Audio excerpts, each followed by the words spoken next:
Ci sono diverse perplessità sulla proposta dell'azienda zero,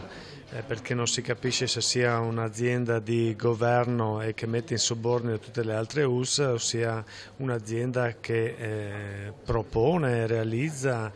servizi a favore delle US, proprio per sburocratizzare, proprio per risparmiare, proprio per razionalizzare.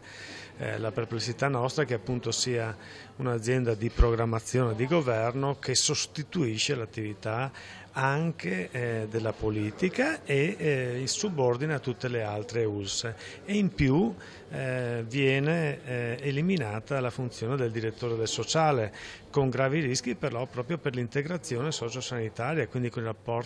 il rapporto con il territorio, con le comunità locali, con il privato sociale, con tutti quei servizi che caratterizzano l'integrazione sociosanitaria della nostra regione. Poi c'è l'altra proposta sulla riduzione delle liste d'attesa. Lì chiaramente tutto ciò che viene fatto per ridurre i tempi di lista d'attesa va benissimo, l'importante è fare investimenti adeguati. Il fatto che la delibera non ponga nessuna norma finanziaria ci fa pendere l'ago della bilancia anche qui verso un po' di perplessità, perché se vuoi ridurre la lista d'attesa devi fare degli investimenti sia nell'acquisto di strumenti, di macchinari, sia anche nell'assunzione di personale.